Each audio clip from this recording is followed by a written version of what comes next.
a cambiar mi sermón, su tema y todas las demás cosas.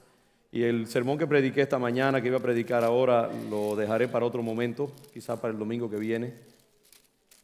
Así que solamente quiero compartir con ustedes otro pensamiento relacionado con eso mismo. ¿Por qué estamos haciendo lo que estamos haciendo esta semana?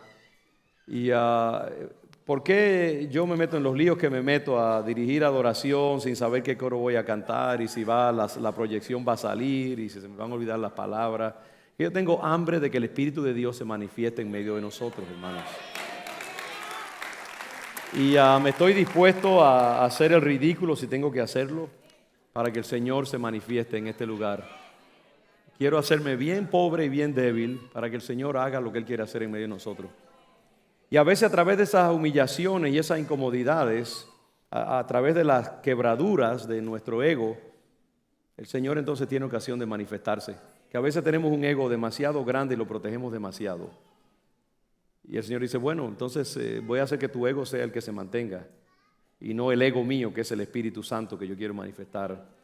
Así que balbuceando y haciendo cosas torpes, el Señor se glorifica a través de los gestos que nosotros hacemos. Y es porque deseamos que el Espíritu del Señor tenga control de nuestra congregación. Yo creo que el Señor está cansado ya de la misma cosa de siempre. Yo estoy cansado. Llevo 30 y pico de años pastoreando y Dios ha bendecido mi ministerio y ha bendecido esta iglesia, pero siento que Dios tiene otra cosa, Dios tiene otra montaña que escalar, Dios tiene otra etapa. Porque el reino de Dios es siempre proceso, ir más y más y más allá. No contentarnos con lo que tenemos. Yo puedo decir, bueno, ya me voy a retirar y dentro de unos poquitos años ya me voy por allí a una casita que tenemos en Maine a crecer vegetales y a vivir con los osos allá de Maine. Pero yo no tengo planes de eso. Yo pienso darle al Señor la última gota de vida y de energía que tenga hasta el último momento de mi vida. Y quiero más del Señor y quiero más para esta iglesia. No podemos dormirnos sobre nuestros laureles. Y a veces para entrar en la próxima etapa que Dios quiere de nosotros, tenemos que dejar lo cómodo, lo predecible y tirarnos a esa tierra nueva que el Señor nos ha de enseñar según vayamos caminando en ella. El apóstol Pablo dice en 1 Corintios capítulo 2, así que hermanos, hablándole a los corintios, a esa iglesia que estaba en la ciudad de Corinto, y el apóstol Pablo está hablando de un viaje que él dio a esa ciudad anteriormente y les está explicando por qué él se comportó de la manera en que se comportó cuando fue a ese viaje. Y nosotros tenemos que hacer lo mismo. Como líderes espirituales, nosotros tenemos que explicarle a la gente por qué hacemos lo que hacemos. ¿Qué está detrás de las cosas que nosotros hacemos? Por ejemplo, esta semana, ¿por qué hemos hecho lo que hemos hecho? Es importante que sepamos, porque si no estamos haciendo las cosas mecánicamente, simplemente porque el pastor dijo que oráramos esta semana y eso es todo. Si no entendemos la razón por la cual estamos haciendo las cosas, entonces no podemos hacerlas con toda la plenitud que tenemos que hacerlo. Entonces el apóstol Pablo dice, así que hermanos, cuando fui a vosotros en ese viaje anterior para anunciaros el testimonio de Dios, es decir, para predicar, para enseñarles, no fui con excelencia de palabras o de sabiduría. No fui con excelencia de palabras o de sabiduría. Pues me propuse, esta palabra es bien importante, me propuse no saber entre vosotros cosa alguna, sino a Jesucristo y a este crucificado. Y estuve entre vosotros con debilidad y mucho temor y temblor. Y ni mi palabra ni mi predicación fue con palabras persuasivas de humana sabiduría, sino con demostración del Espíritu y de poder, para que vuestra fe no esté fundada en la sabiduría de los hombres, sino ¿en qué? En el poder de Dios. Amén, amén. Entonces Pablo les está explicando por qué él se comportó como se comportó en ese viaje previo que él había hecho a la ciudad de Corinto. Y en otros pasajes de la Escritura, él desarrolla un poco más, lo que aquí solo presenta en una forma así muy apretada y muy embriónica. Los corintios, como todas las ciudades que se habían desarrollado en la cultura greco-romana, estaban acostumbrados a escuchar estos predicadores que venían con mucha grandilocuencia, que se entrenaban en los lugares profesionales de declamación. En el mundo greco-romano había escuelas donde la gente era instruida sobre cómo hablar en público, cómo expresarse en una forma que la gente quedara impresionada, cómo usar el tono de la voz, los gestos de las manos, los gestos del cuerpo, las frases impresionantes y grandilocuentes para que la gente quedara impresionada con la forma de ellos enseñar o declamar o dar una conferencia o una predicación. Y muchos de los predicadores itinerantes que estaban corriendo ya por la iglesia, según esta se iba desarrollando más, sobre todo en el mundo greco-romano, muchos de esos predicadores usaban estos métodos de impresionar a la gente con su forma así bien fuerte, bien fogosa de predicar para que la gente se impresionara. Como pasa hoy en día también a veces en las congregaciones, que los pastores sentimos como que tenemos que estar continuamente manipulando a la gente y gritando y impresionando a la gente con nuestros gestos físicos y con nuestra elocuencia para que se impresionen y reciban lo que estamos enseñando. Y Pablo dice, cuando yo fui a ustedes para anunciarles el testimonio de Dios, cuando fui a enseñarles, cuando fui a predicar, yo no fui con excelencia de palabras o de sabiduría. En otras palabras, yo no fui a donde ustedes con grandes términos teológicos, ni grandes expresiones complicadas, ni cosas complejas y oscuras, para que ustedes pensaran como que yo soy un gran predicador, un gran maestro de la palabra, un gran apóstol. En otro pasaje, de hecho, él habla acerca de eso. Él dice que la gente lo ve a él como una persona como insignificante. Algunos dicen que Pablo era muy pequeño de estatura. Otros dicen que hasta que era un poquito jorobado. Otros han dicho que él quizás gagueaba un poquito. No sabemos. Y hay expresiones de sus escritos que nos hacen pensar como que alguna de estas cosas era cierto. Y cuando él se aparecía ante estas congregaciones que ya habían escuchado del gran Pablo, del gran apóstol Pablo, y él se aparecía allí quizás con una apariencia no tan impresionante y con una predicación así natural y de maestro, no de gran predicador, la gente decía, pero este no es Pablo, este es Pablito más bien. Nosotros pensábamos que iba a ser alguien muy impresionante de estatura y de forma de expresarse y que nos iba a deleitar con un sermón así muy poético y muy elocuente, y nos está enseñando así en una forma natural y sencilla. Pablo podía hacer eso si él quería, de paso. Pablo había sido entrenado a los pies de Gamaliel, uno de los más distinguidos maestros, rabinos de su tiempo. Y sabemos que a Pablo no le faltaba ninguna de estas cosas. Pablo escribió 2/3 partes del Nuevo Testamento. Era un teólogo increíble. La iglesia hoy en día, 2000 años después de su vida, se nutre de las enseñanzas del apóstol Pablo. Él era un hombre que no le faltaba entrenamiento intelectual, académico, racional. Era un hombre de gran fogosidad también, un perseguidor de la iglesia, un hombre de un coraje físico increíble. Era un hombre que había recibido revelaciones extraordinarias de Dios, visiones tan profundas, tan sobrenaturales que Dios mismo le había prohibido que compartiera eso con la mayoría de la gente, porque aparentemente no eran para consumo general, eran cosas privilegiadas que Dios le había comunicado a él. Él había tenido tantas experiencias sobrenaturales y de tal grado que Dios tuvo que darle un padecimiento espiritual que lo avergonzara para mantenerlo humilde. Imagínense eso. Creo que en 2 Corintios capítulo 12, donde él habla de un aguijón que Dios le puso para que la grandeza de las revelaciones que él había recibido no lo engrandecieran, dice desmedidamente. Dios me dio un mensajero del diablo, dice, un aguijón, para que me abofeteara y me mantuviera humilde. Y era algo que avergonzaba tanto a Pablo que 3 veces vino delante de Dios y le dijo, Señor, líbrame de esto. Y 3 veces Dios le dijo, bástate mi gracia, porque mi poder se perfecciona ¿en qué? En la debilidad.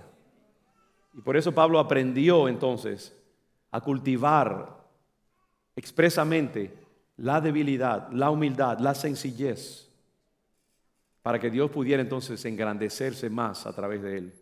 ¿Sabe que a Dios le gusta a la gente humilde y sencilla? Si usted viene de una familia sencilla, si usted no tuvo una gran educación, si usted pasó una buena parte de su vida haciendo poca vergüenza por allí, después se arrepintió y ahora está en los caminos del Señor, usted está exactamente en el centro del amor de Dios. Porque Dios ama a los humildes, Dios ama a los pecadores arrepentidos, Dios ama a los que se han descalificado, Dios ama a los que no merecen nada de su gracia y se han humillado y le han pedido al Señor las migajas que caen de la mesa, como la mujer sirofenicia. No se sienta avergonzado de que usted no haya ido a un seminario, no se sienta avergonzado de que usted no tenga sus documentos. Dios ama a los sencillos y los humildes de corazón. Y Dios le encanta trabajar a través de gente humilde y sencilla. Cultiva la humildad, cultiva la sencillez, porque entonces el poder de Dios podrá manifestarse grandemente a través de ti. Yo iba a decir la palabra adoro, entiendan lo que quiero decir con eso. Yo me encanta tener gente sencilla, humilde en mi congregación. Y yo quiero que ustedes sepan que esta nunca será una iglesia de aristocracia ni de gente de alta alcurnia exclusivamente. Aquí todos tenemos que entrar a esta iglesia por la misma puerta bien bajita y humillarnos. De manera que cuando entremos a la iglesia, todos estemos del mismo tamaño, hermanos. Ese es el valor primordial de esta congregación. Escúchenlos porque siempre quiero que eso quede claro en sus mentes. Nunca escuche a nadie que le diga que esta iglesia es solamente para los profesionales. Eso son mentiras del diablo. Esta iglesia es para todo persona. La persona que tiene educación y la que no tiene educación. La que tiene documentos y la que no tiene documentos. El dominicano y el salvadoreño. El guatemalteco y el chileno. El mexicano y el colombiano. Todos son uno aquí en Cristo Jesús. Todos los pequeños de la tierra tienen lugar. Porque se trata de que el Espíritu Santo sea el que manifieste su poder, no la fuerza del hombre, no la inteligencia del hombre, no el dinero del hombre, no el pasado aristocrático del hombre o de la mujer, sino lo que usted es en Dios y en el Espíritu de Dios en este tiempo. Es un tiempo en que Dios quiere usar a los pequeños de la tierra, los humildes. Los gobiernos hoy en día buscan a la gente altamente intelectual o la gente con dinero, como vemos en los últimos gobiernos que hemos tenido en esta nación. O adoramos el intelecto y la razón y la sofisticación racional, o adoramos la gente que habla duro, altos de estatura y que tienen mucho dinero. Y los dos el Señor se ríe de ellos.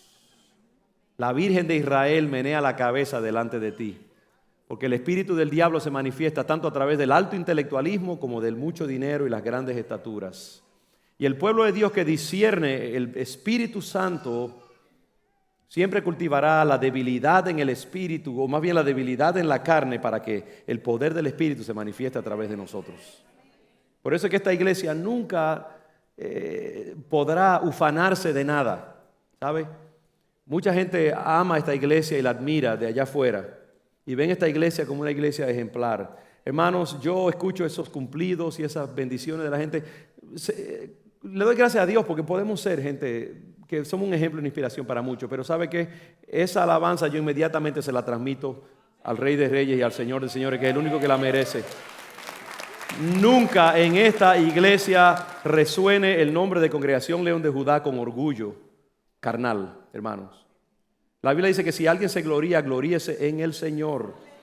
Nunca alabe esta iglesia más de la cuenta, ¿sabe?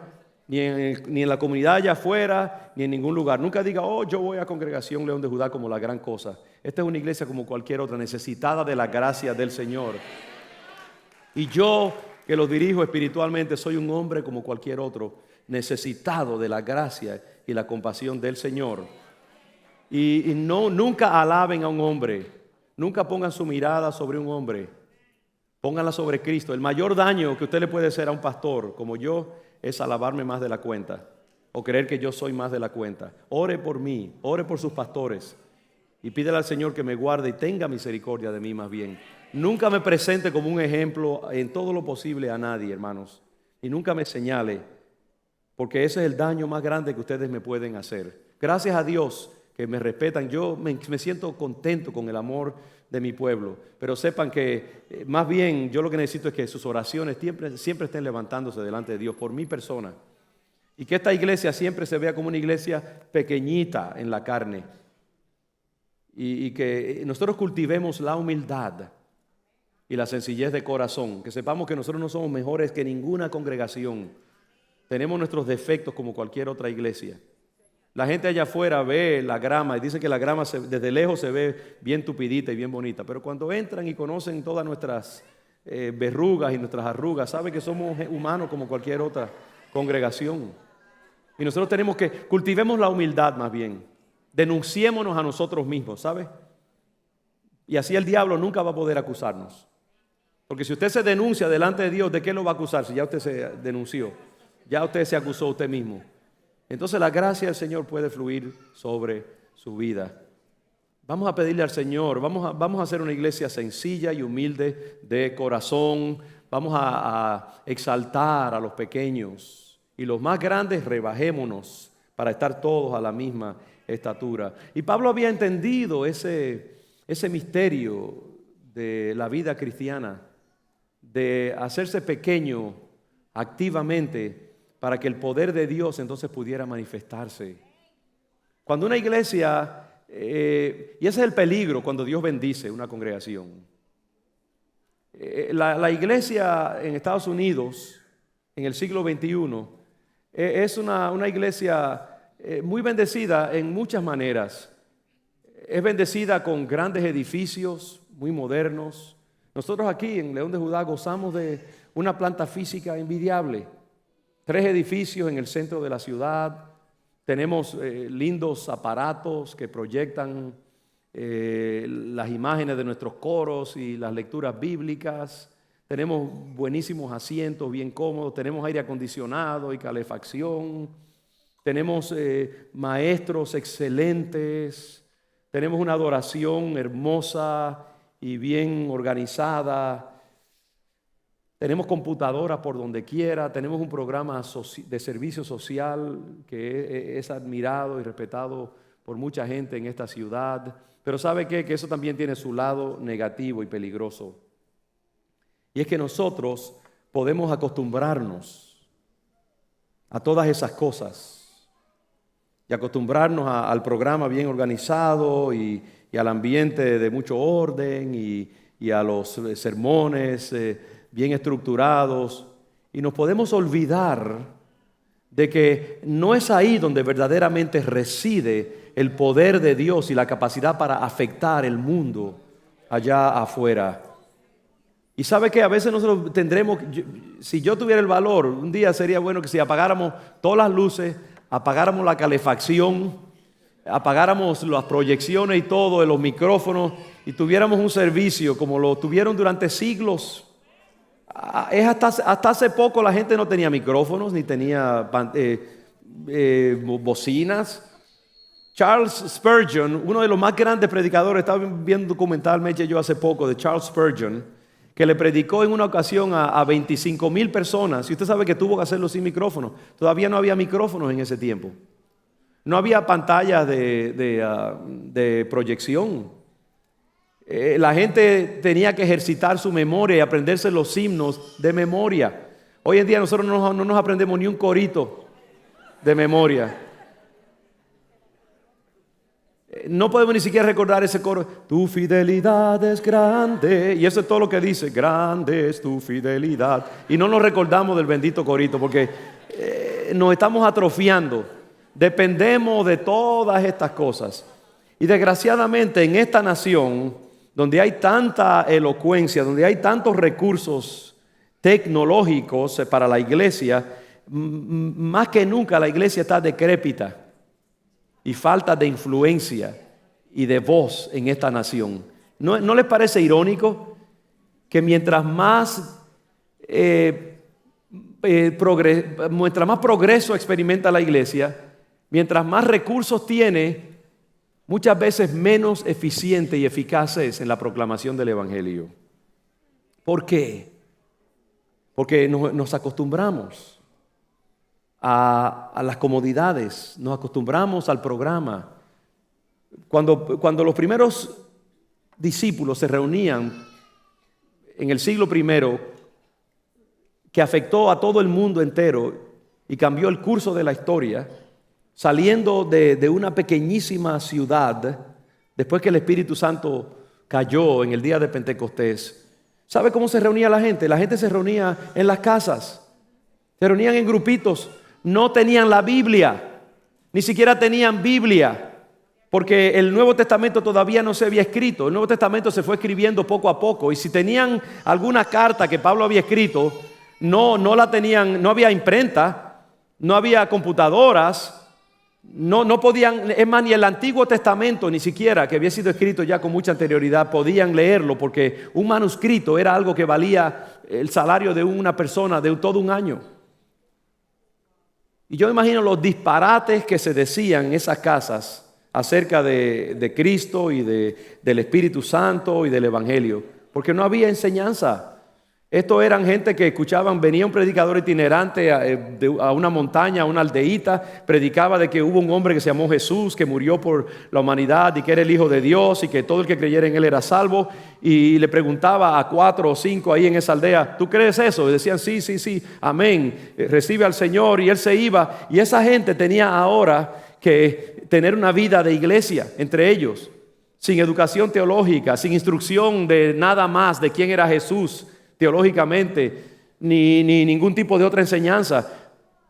Y así fue que el evangelio se esparció por toda la tierra, hasta que el mismo imperio romano cayó de boca ante el poder del evangelio y de esa gente que amaba al Espíritu Santo, diciendo estupideces y tonterías y balbuceando, inventándose coritos incoherentes, pero que estaban llenos del Espíritu y que amaban al Señor.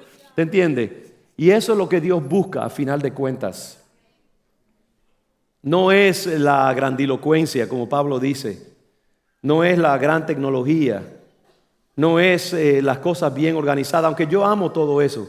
Muchos de los problemas que yo me busco en esta iglesia es por mi insistencia en el orden y en la excelencia. Pero yo sé que al final del día y al final de cuentas, nada de eso cuenta si el Espíritu Santo no está metido en ello y animándolo.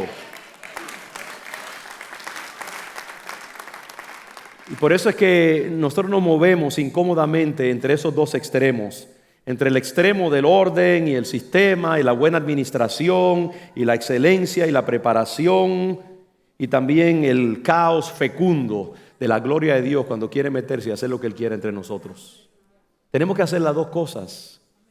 Pablo se podía mover en los dos mundos. Él se movía en el mundo de la razón, del intelecto, de la teología, pero también sabía cuando era tiempo de dejar que el Espíritu Santo se manifestara. Y él sabía que lo más importante era eso, una congregación que discerniera el Espíritu, conociera el Espíritu y que se moviera en el Espíritu. Porque de las dos cosas, esa es la que más vale. Al final de cuentas, mire, yo tengo mis peleas con el mundo pentecostal, rajatabla, porque tiene muchas atrocidades, muchas cosas dañinas que hace. Y hay mucha gente que atropella el evangelio, mucha gente atronada, pastoreando iglesias que no debieran pastorear iglesias. Pero ¿sabe qué? Yo le digo algo, que si yo tengo que escoger entre esas iglesias muertas y ultra racionales, que solo conocen la razón y el intelecto y la teología, y esas iglesias que están ahí balbuceando y buceando y tratando pero amando el Espíritu Santo, yo me quedo con esas, ¿sabe? Yo amo a los pentecostales, yo amo a la gente que desnudamente, ahí tontamente, haciendo errores, pero aman el lugar donde está la presencia de Dios. Gracias al Señor, nosotros no tenemos que escoger entre uno y otro. Podemos estar en los dos ámbitos. Y hay veces que vamos a hablar acerca del orden, del sistema, de la buena administración, del intelecto, de la alta teología. Y a veces nos vamos a quitar la corbata y abrirnos la camisa y vamos a saltar como corderitos en medio de la congregación y glorificar el Espíritu del Señor para aprender y practicar lo que es ser un pueblo del Espíritu Santo. Las dos cosas son necesarias. Y eso es lo que mantiene una iglesia balanceada, una iglesia saludable, una iglesia llena del Espíritu Santo que también manifieste la excelencia, la simetría, el orden, el balance del reino de Dios, que es un reino bello y hermoso. Cuando la gente lo ve, ve el orden que hay en el universo, pero también ve el dinamismo que hay en el universo, porque Dios lo creó también. Las dos cosas son necesarias. Y yo le pido al Señor eso, que nos ayude a hacer eso. Por eso es que esta semana que nosotros hemos estado en ayuno y oración y buscando ahí, hermano, lo que le hemos ofrecido al Señor es una milaña, como decimos nosotros en buen dominicano. Yo no sé cómo usted lo dice en sus países, pero eso es una cosita nada más. Nosotros hacemos un poquito y creemos ya como que nos crucificamos y nos tiramos allí para que los leones nos comieran vivos. Hemos hecho unos ayunitos allí y unas oraciones ahí a medio cocer. No hemos sufrido hasta la sangre, como dice el apóstol Pablo en otro pasaje. Pero gloria a Dios, qué bueno. El Señor se contenta con nuestros esfuerzos. Pudiéramos hacer más. Pero lo que estoy diciendo es que esta semana ha sido un ejercicio en la tecnología del Espíritu Santo. Esta semana yo espero que como iglesia y a ti como individuo y a mí como pastor nos haya ayudado a revisitar los fundamentos de la vida en el Espíritu, el ABC, la aritmética del Espíritu Santo. Esos minutos que estuvimos allí de matutino el jueves o de semivigilia el viernes o el lunes con el grupo que dirige nuestra hermana Mayra o el miércoles en nuestro servicio de oración a mitad de semana, son ejercicios, son los balbuceos del bebé tratando de aprender a hablar. Y estas cosas yo espero que nos ayuden a entender eso, que nosotros tenemos que ser una iglesia del Espíritu Santo. Nuestra fe tiene que estar primordialmente en el Espíritu de Dios, en la vida sobrenatural. Y eso es lo que Pablo le está diciendo aquí a los corintios. Le está diciendo, hermanos, cuando yo fui a predicarle el Evangelio, él dice, yo me propuse. En otras palabras, él tuvo que hacer una determinación previa de agarrar esos caballos tan fuertes que él tenía intelectuales y hablar un evangelio sencillo para que la gente no lo mirara a él, para que la gente no pusiera su deleite y su apego en las palabras complejas que él predicara o su forma elocuente de hablar o las cosas meramente humanas, y que al escuchar al hombre débil y sencillo, él se quiso hacer, hermanos, una figura transparente para que la gente no lo mirara a él. Él quiso hacerse transparente para que cuando la gente mirara a través de él y viera el Cristo que estaba detrás de él. Y eso es lo que yo creo que todo pastor, todo predicador, todo siervo de Dios debe hacer. Debe hacerse transparente para que la gente no lo mire a él o a ella. Tenga cuidado de cualquier persona que llama demasiada atención hacia sí mismo. Tenga cuidado de cualquier iglesia que diga nosotros somos la iglesia que Dios ha escogido y los demás no saben lo que están haciendo. Tenga cuidado porque ese no es el espíritu del Señor. La gente que verdaderamente sirve y glorifica al Señor nunca atrae atención hacia sí misma. Siempre desvía la atención hacia el que es la fuente de todo poder y de toda gracia, que es Cristo Jesús y el Espíritu Santo. Y por eso Pablo dice, cuando yo fui a donde ustedes, no fui llamando atención a mis destrezas ni a mi tecnología, sino que yo me propuse, yo decidí con anterioridad, yo determiné como una decisión previa, mía, personal, no saber nada poner a un lado todo mi armazón, todo mi arsenal intelectual, teológico, ponerlo todo a un lado, no saber nada, cosa alguna, sino a Jesucristo. ¿Y a este cómo? Crucificado. ¿Sabe que la crucifixión fue la humillación más grande? La cruz era la cosa más terrible, más humillante que un ser humano podía experimentar. Una persona estaba prácticamente desnuda, subida sobre un madero, su biología expuesta, sangrando, gimiendo. ¿Sabe que la cruz era algo tan vergonzoso que el gobierno romano no permitía que ningún ciudadano romano fuera crucificado? Ningún ciudadano de Roma podía ser crucificado porque los romanos pensaban que la cruz era algo tan vergonzoso y tan horrible que si alguien, un ciudadano romano era crucificado, era una vergüenza para Roma por extensión. Y ese fue el destino de nuestro Señor Jesucristo. La humillación más extrema, el sufrimiento más extremo, la vergüenza más total. Y sabe que de esa vergüenza, de ese abatimiento total, Dios sacó la liberación y la hazaña más grande que se ha dado en el universo desde que el universo fue creado: la salvación de la humanidad y la derrota de Satanás en la cruz. Dice la Biblia que Cristo derrotó a los principados y a las potestades. Y dice también que anuló el acta de los decretos que nos era contraria. Toda la acusación que el diablo tenía derecho a tirarnos a nosotros, el Señor la anuló en la cruz. Dice que exhibió públicamente a los principados y a las potestades en la cruz, en el lugar de mayor humillación, de mayor impotencia, de mayor vergüenza, de mayor anulación de todo poder, inmovilizado. Allí el Señor manifestó su poder como nunca antes, ni después, en la cruz, en la debilidad, en la crucifixión, en la vergüenza.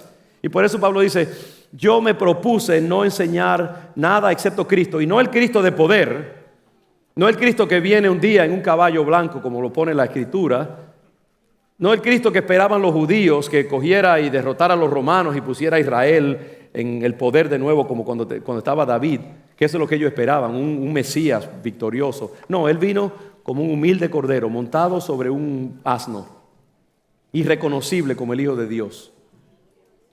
Y en ese estado Dios lo usó para traerle redención a la humanidad. Y entonces Pablo dice: yo me propuse, por lo tanto, que ustedes conocieran en mi predicación no el hombre poderoso, sino al Cristo, y no a cualquier Cristo, sino el Cristo crucificado. Y yo estuve entre vosotros con debilidad y mucho temor y temblor. Ni mi palabra ni mi predicación fue con palabras persuasivas, sino con demostración del Espíritu y de poder, para que vuestra fe no esté fundada en la sabiduría de los hombres, sino en el poder de Dios. Y esta semana eso es lo que hemos estado haciendo, hermanos.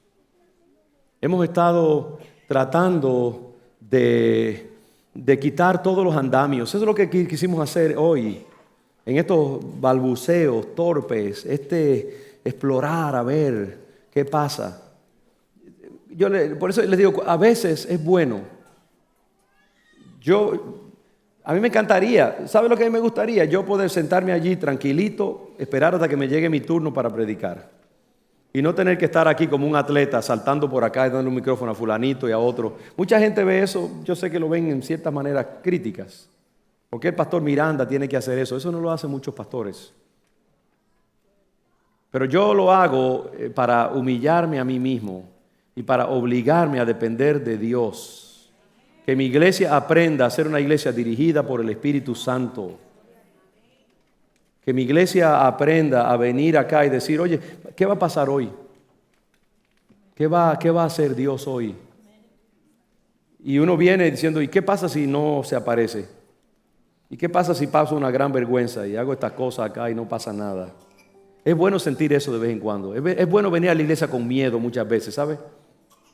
Es bueno venir a la iglesia con un gran sentido de inseguridad y hacerse uno pequeñito y humilde. Yo sé que el Señor esas cosas las ve como un depósito y el Señor bendice esas cosas, porque a veces los pastores se engrandecen mucho, más de la cuenta, porque qué es tantas otras maneras que uno podría buscar grandeza si la quisiera. Pero cuando uno se hace humilde delante de Dios, y uno dice: Señor, yo no sé lo que estoy haciendo, no sé si te vas a aparecer o no, no sé si va a dar resultado lo que estamos haciendo, pero te amamos tanto que queremos darte una oportunidad. Si tú quieres, ven y visítanos, muévete. Yo creo que el Señor honra eso. Yo sé que a través de esa crucifixión del yo, Dios puede hacer grandes cosas en medio de nosotros. En esta semana, mis hermanos, salgamos de aquí. Yo quiero que ustedes oren continuamente.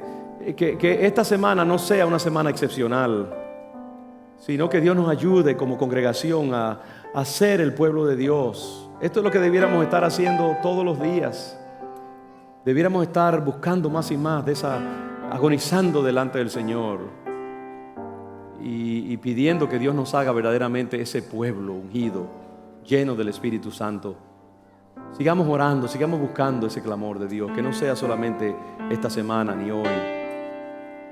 Pidámosle al Señor que no se pierda esta visión de un pueblo que viene abierto a lo que Dios quiera, como un radar, tratando de agarrar una onda de la eternidad y del reino de los cielos.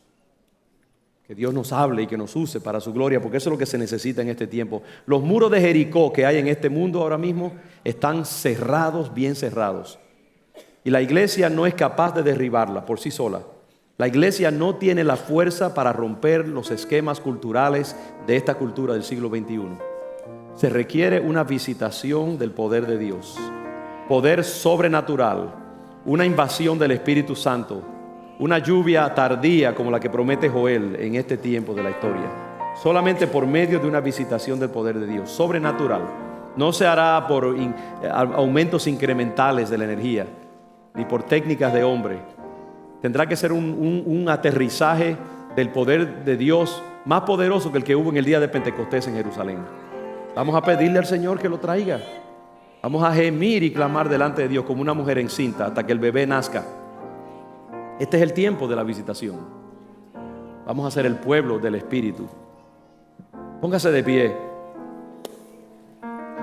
y vamos a pedirle al Señor que consume este tiempo. Vete de aquí y ojalá que esta noche antes de dormir Dios te ponga un pensamiento en tu corazón. Decir: Padre, recuérdanos, visítanos, visita mi iglesia, visítame a mí, visita a mi familia. Yo me consagro a ti. Conságrate al Señor ahora mismo. Consagra tu hogar al Señor ahora mismo. Conságrate como un instrumento en las manos de Dios, una antena que pueda recibir las emanaciones de la eternidad, que sea una voz de Dios aquí en la ciudad de Boston. Ahora mismo yo consagro mi casa, consagro mi iglesia. Meche, ven por acá, por favor, sube por acá un momentito. Consagra tu casa al Señor. Consagra las paredes de tu casa, el piso de tu casa, el techo de tu casa. Hermanos, aguántese un momentito, por favor, aguántese allí. Estamos haciendo algo bien sublime. Si usted puede esperar un momento allá atrás, espere un segundo.